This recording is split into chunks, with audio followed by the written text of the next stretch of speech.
This is a Singer 66 sewing machine that was built to be electric, and what I'm planning on doing with it is transforming it into a hand crank. Is it possible? Can it be done? Only one way to find out, really. Come on, let's find out. Now, there are a couple of things that you need to watch out for if you're considering changing a machine like this one from electric into a hand crank. The first is because this particular Singer 66 was built to be electric from the start, it's got this hand wheel which differs slightly to most hand wheels found on hand cranks in that it's solid, there's no spokes. And not only that, but it is a little bit smaller than a spoked hand wheel would be. This is Roger Wilco. He's my Singer 15K80, and as you can see, he's a hand crank. He started out as a hand crank, and if you notice the difference between the two wheels, this one has got the spokes and it's also just a little bit bigger than the electric one. You'll notice that the electric one is flush with the mount that's on the back of this hand wheel, whereas with this machine, if I just tilt it up a little bit, the mount sits, it's a good half an inch lower down than the wheel.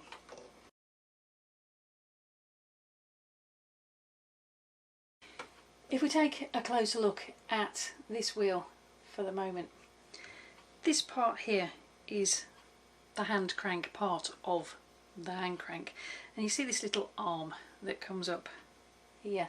It actually sits inside two of those spokes, and that's what makes it work. It's this little arm coming into contact with one of the spokes that enables the handle to turn the wheel. If that little arm there hasn't got a hole to sit in, the handle can't turn the wheel, which is a bit of an issue on electric machines like this one because there isn't a hole for that little arm to fit into. You can, if you want to, cut a hole in the wheel.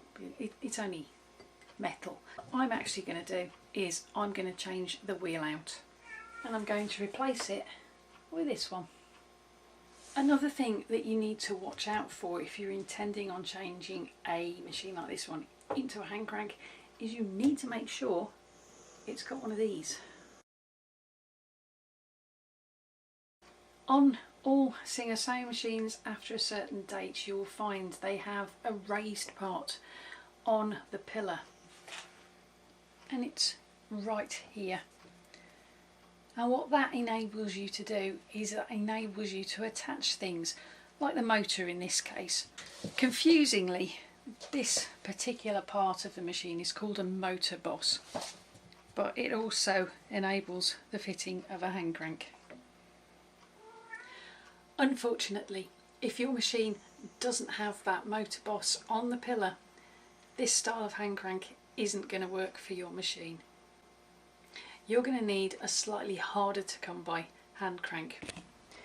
Instead of being mounted so that it fits underneath the hand wheel, your mount is going to need to wrap around and mount onto this part of the sewing machine. A bit like on Great Aunt Bessie here.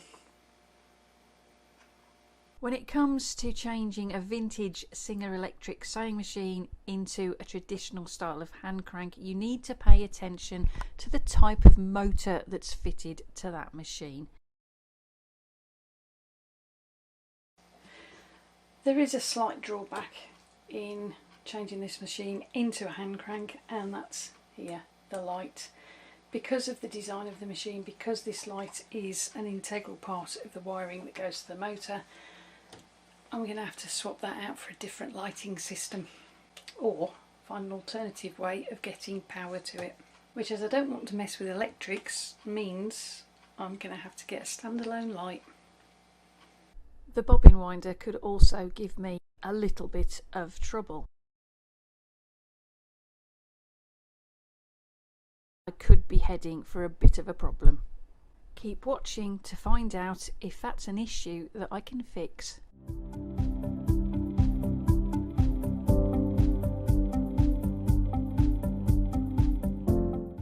First thing that we need to do is we need to take all of this, the band, the motor, the light, the hand wheel, off the machine.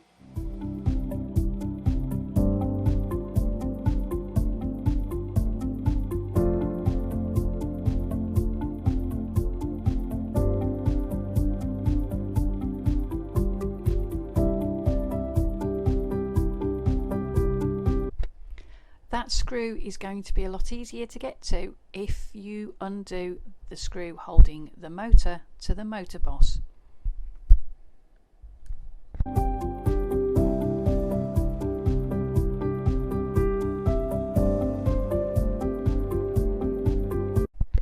It takes the tension off that wire that goes down behind the motor and just makes it a little bit more movable, so you can get a screwdriver in behind the back of that light. Sorry vintage singer, but that is a really silly place to put a screw.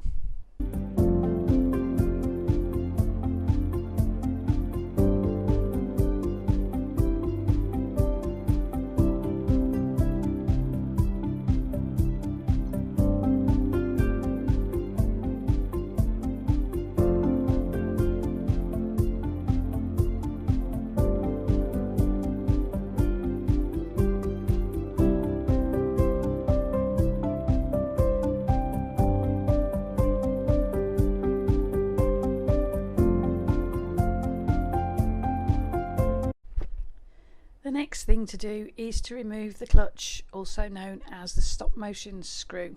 To do that, there's a little screw inside the silver disc. Undo that.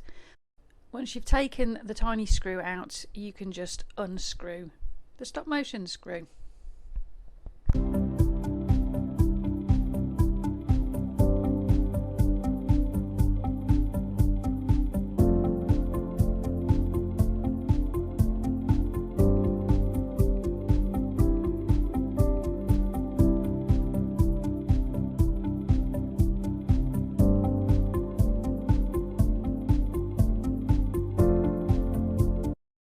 The hand wheel and the drive belt should just slide straight off.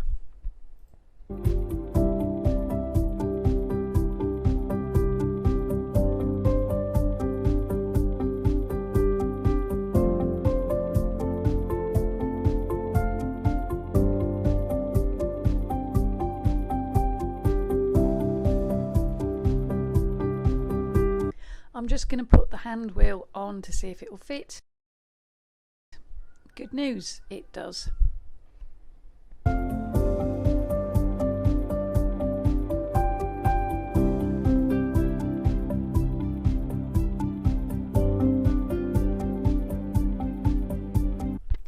The next thing to do is remove the old ick and replace it with some new ick, otherwise known as molybdenum grease or molly grease.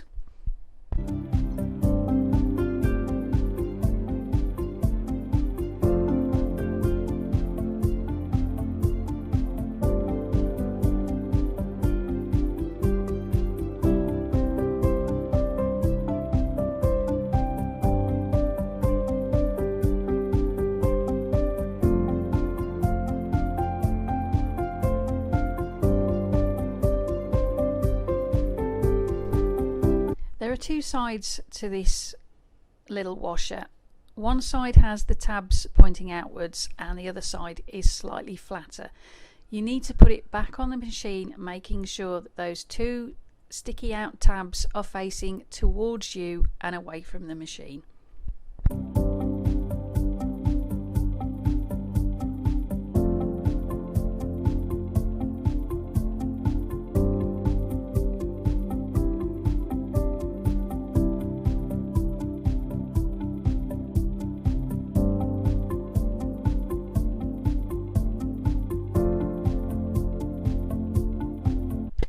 Don't forget to oil behind the stop motion screw when you've got it back on the machine. The next thing that you are going to need to do is to check that it works okay, and by that I mean when you engage or disengage that clutch or stop motion screw, will the needle stop going up and down or not? If it doesn't, you'll need to adjust the stop motion screw.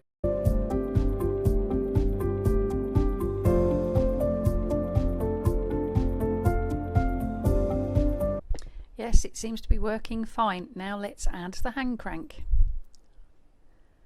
Put the little arm in between a couple of the spokes and use the bolt from the original motor to attach the hand crank to the motor boss.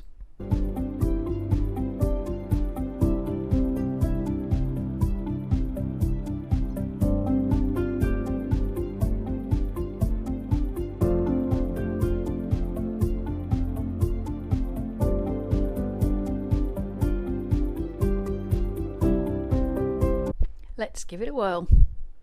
Oh dear, that's not good. The little arm is getting stuck on the bobbin winder. But don't panic, we can fix that. The little arm has a hinge at the top, so you can just flip it up.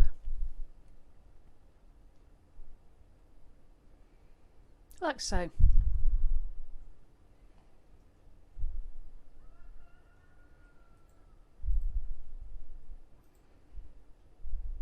There you go, sorted.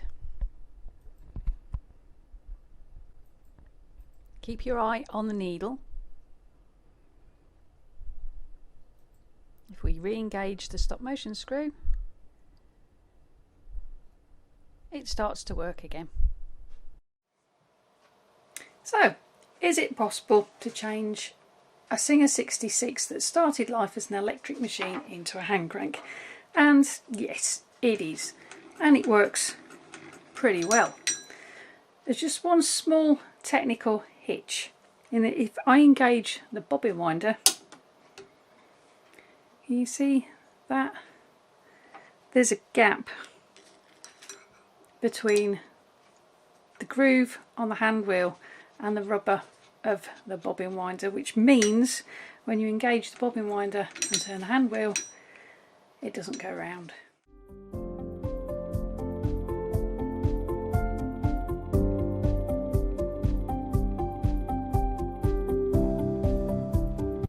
There is an easier solution though.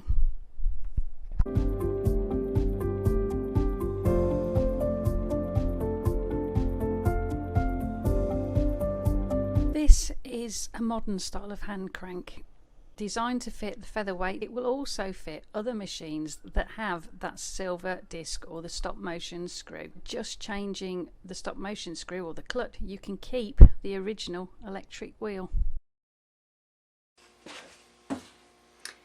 These are original hand cranks. They're made out of cast iron. This is an original hand wheel. Again, it's cast iron, which means these parts are quite robust.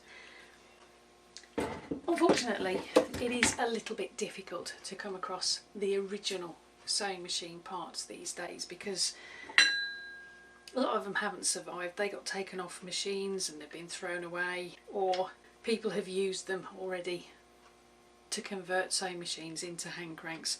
But you can get reproduction alternatives from places like eBay or Amazon. They're not going to be as robust as the original parts. They're not made out of cast iron, they're just made out of metal, so they're not going to be as sturdy or have that same rhythmic feel to them. They're going to feel a little bit lighter in comparison. But what they will give you, even if it's not the original feel of an original hand crank, is they will give you a hand crank. And as they're only around about 20-25 bucks depending on where you get them from, it's a cheap alternative that will tide you over until you can get your hands on a real replacement part. The best place to find replacement parts is check your local Facebook marketplace, check eBay, check your local thrift stores or charity shops, and obviously check your local newspapers, things like estate sales, yard sales, anywhere where people might be parting out sewing machines and selling the bits off, or you can try and look for a sewing machine that's in need of a lot of TLC, and you can actually use that as a donor machine for the parts that you need for yours. But like I say, if you're having a hard time finding an original part, try the reproduction ones, because you might find they will suit your purpose for the interim anyway. I hope you liked today's video. If you did, give it a thumbs up, and why not check out some of the other videos I've got on the channel using these links coming up on screen any minute now, or the ones I'll pop in the description box below for you. And why not subscribe and click the little notification bell so that YouTube can let you know when I upload another video. Whichever video you do go and check out next, I hope to see you back here for the next one. And in the meantime, whatever you're sewing it with, embrace your creativity and have fun. Thank you ever so much for watching. I'll see you next time. Bye for now.